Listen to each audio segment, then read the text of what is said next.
All right, if you're watching this video, obviously you probably already know Stern Pinball has come out with a brand new pinball machine, Transformers More Than Meets the Eye, and you're probably well aware of some of the criticisms surrounding this game's launch right now in terms of what Optimus Prime does or doesn't do. And we're going to just address that head on in this video because, to be honest with you, I've got no less than 15 to 20 messages just on opening day alone asking me about this very topic. And we're going to address it head on in this video. And any questions you guys have about it, feel free to leave down below. And as soon as I can, I will answer them as soon as possible. But unfortunately, it is crazy busy working in the pinball industry, but I do try to read everything you guys talk about. And so obviously we got to talk about the one thing that everybody's talking about right now. And yes, of course, it's Optimus Prime not transforming on the newest pinball machine. I get it. I totally get it. It's Transformers, right? The whole brand is literally built around robots turning into vehicles. Let's roll. So when people look at the game itself and they ask, why, like, how does Optimus not transform? I personally don't think it's a crazy question. I think it's a perfectly fair reaction. But I must say, I did get a chance to play this game, and after actually playing the game, I truly do believe people are missing the bigger point here. And I must qualify this by saying, of course, yes, we do sell the game. I do have a vested interest in that. I will always be transparent about that. But this is me, the pinball player, talking to you as the potential pinball player also, or somebody that's interested in pinball. Or, of course, if you're watching this video, you probably already are a pinball player. But this is just pinball to pinball player talking. And whether you buy the game or not, it's whichever. There's plenty of games in everybody's catalog that there's always something for everybody. But we are talking strictly on what this game could actually be and what people believe this game is. And the fact is, not many people have got to play it outside of the Stern Pinball factory. And I know here in probably less than a week or about a week and a half, there will be people getting to play it as it goes out to pinball shows, it gets on location. So I think a lot of what people are feeling right now will ultimately change. And I'm going to explain why during the course of this video. And what I truly think is that some people are judging this game as if it's just simply an action figure under the glass. And I personally look at it from a different point of view because to me, this is still a pinball machine. For me, the real question really is, does this game shoot well? Is there code there? Is there stuff to do? Because after all, we want to know how a game plays new in box. And does the theme actually show up in the game? And does it make me want to keep playing the game over and over again? And I can tell you straight up as a pinball player after getting time on both the LE, the Premium, and the Pro, the answer is absolutely yes. But I want to be crystal clear here. It really depends on what you're looking at for a pinball machine and how you view pinball. So of course, the lens and the prism that you view pinball through, your opinion is completely valid. So I'm not going to tell people, oh, you're absolutely wrong for thinking Optimus should transform and, you shouldn't ever critique a game. That's perfectly fair. Everybody should be able to critique what they want to critique. And so with this video, obviously, we're not going to pretend that the criticism of any machine doesn't exist, because I did have the same question as everybody else. I saw Optimus and I thought immediately, okay, what does he do? But then I played the game and, once I was actually playing it, whether or not Optimus became a truck was honestly the last thing on my mind. And I say this as both a Transformers fan, especially a G1 Transformers fan, and a pinball fan, because once the ball was moving, I wasn't standing there just wondering Optimus needs to do something. I was thinking about the shots. I was thinking about the modes, and I was trying to figure out what the code does. I was going through a game discovery, and to me, that's where the machine can really start clicking for people. It's not necessarily trying to get it to click as a toy. It's trying to get it to click as a pinball machine. Now, again, that's not a critique saying you're doing it wrong. I'm saying there is an option out there that can help open up the mind a little bit to see the possibilities of a pinball machine, of any pinball machine. And that's not mutually exclusive to just Transformers or even Stern Pinball for that matter. This could be any era, any manufacturer, any theme that is out there, because essentially when you start thinking about pinball on a certain level that goes beyond what are mechs doing, that goes beyond how do shots feel, that goes beyond what is the sound. All those things are perfectly valid on their own, but a lot of it is each of those things are in its own little ecosystem, and it's how can those individual parts come together to create the totality of the entire package. And I think once you get your mind over that hump to start thinking that way, you start seeing things from a different point of view. And I fully believe this because I used to be one of those people that when I started pinball, I would look at it just from a narrow point of view, one thing, and I would be hyper focused on it.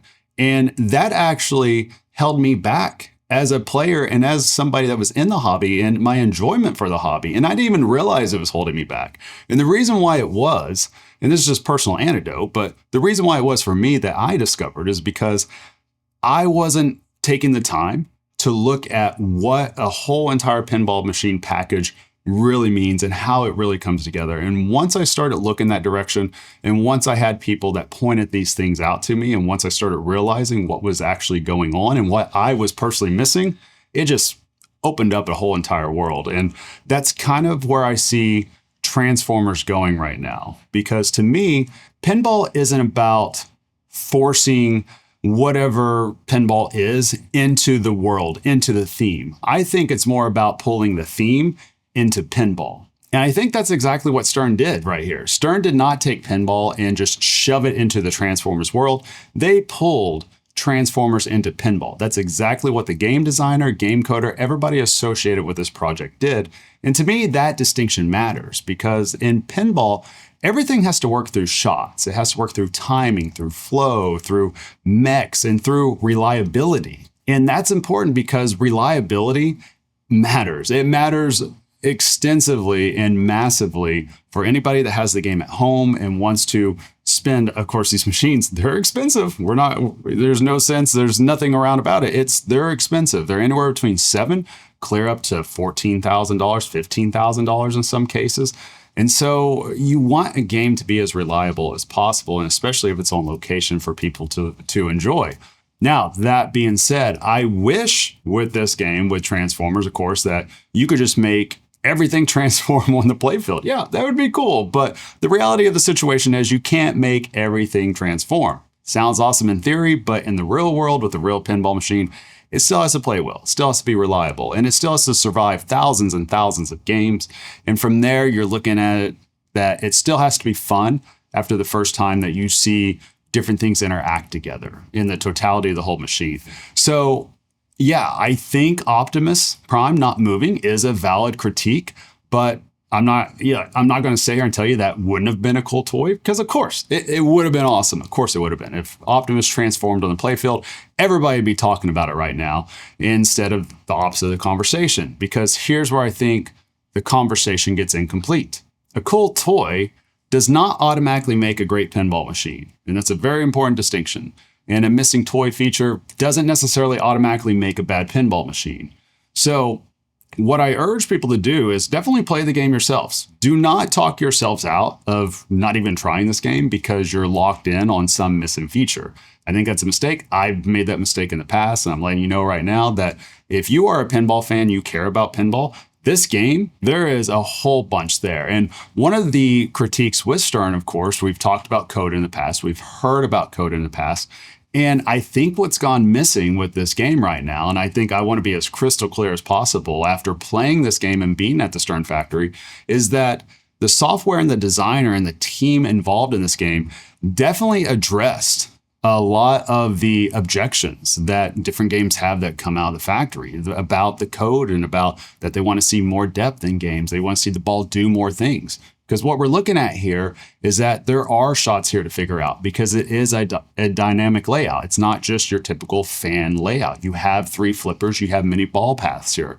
There are plenty of modes to discover. The code is very fleshed out. And I'm telling you this is competitive me playing. Competitive Travis here talking to you, the one that likes to figure out rules, figure out how to exploit a game, figure out how to just maximize shots as much as possible. I'm telling you, there is plenty here at the very beginning, and I'm excited to see where that code will go, where the options will go, and where just trying to discover the different stacks will truly go. So what we're looking at is that, of course, there's code, there's flow to this game, there's shots to figure out, There's modes to discover, just as we discussed, many of those to discover. There's mechs that actually interact with the ball that we see with the cannon from Megatron. And we see Soundwave on the right-hand side be a physical ball lock and dump out the ball. So what I'm saying is there's a real game here. And I think we got to be careful, because if we get so focused on any one thing of a pinball machine, you tend to ignore everything the machine actually does.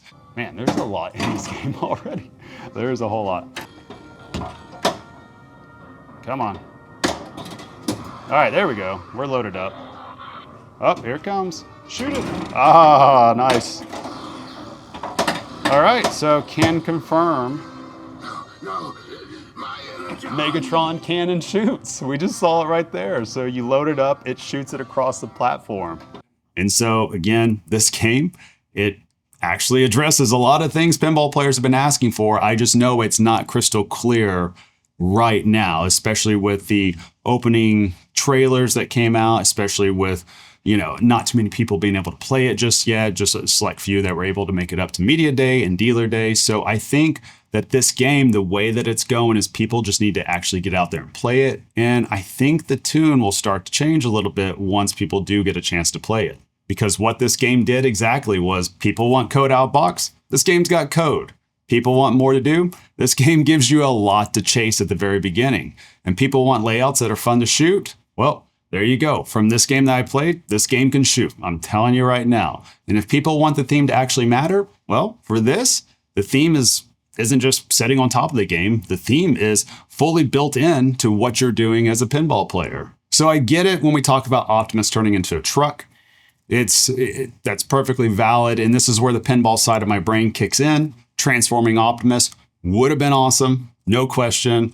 But if that toy slows down the game, if it traps balls, if it breaks flow, if it creates reliability issues, and it becomes the one thing that every operator or homeowner has to worry about, we're asking ourselves an entirely different question here. Does this actually make the pinball machine better, or does it just make a reveal trailer better? And the toy expectation is obviously real, but the pinball experience is bigger than that. And Optimus not transforming is obviously the easy thing to criticize, but I think the actual game is a thing that people don't know yet, and they're not able to talk about it enough just yet. And that's understandable, because at the end of the day right now, the only pinball judgment we can really make is toy expectation until we see full official gameplay coming out. But just be careful, because the game itself, I'm telling you, it's fun to play. I'm letting you know right now from everything I've done. And if you don't want to buy it, totally cool. Go play it on location. You're going to have a good time, because great code and great shots are what's going to keep you coming back playing. And me personally, the more I played it, the less I cared about what Optimus was doing, because the game just answered all the criticisms people had as soon as I hit the start button, as soon as I plunged, and as soon as I started flipping. So again, Optimus criticism, I agree with it. I agree with part of it. Would have been cool for Optimus to transform for the third or fourth time. Yes, absolutely. It would have been. It would have been pretty dope. But I think the final judgment of this game is really going to come down to how it actually plays, because the reality is Optimus not going to transform. Optimus going to stay static. But the other reality is this game's fun to shoot. This game has unique code. This game has innovative code that's coming out pretty soon. I don't want to talk about it too much on this video, but if you watched any of the game trailer or the story trailer, or whatever it's called, it was mentioned there with the training that's coming and some of the other missions that's coming. So that one toy feature missing, I don't know. Obviously, it makes a big deal to some people early on, but for me personally, after shooting it, I'm excited to play it again. I'm excited to see where this game goes. And I hope that everybody watching this video gets a chance to play it for themselves and gets to form their own opinion a little bit more, because again, Optimus may not transform, but this game itself has a lot going for it. Other than that, that's all I got. Thank you guys for watching. I greatly do appreciate it. And feel free to give comments down below. If you want to see Optimus transform, I'm sure I'll read it all down below. Don't blame you one bit. Have at it. Otherwise, you guys have a great weekend, and I will see you guys on the next one.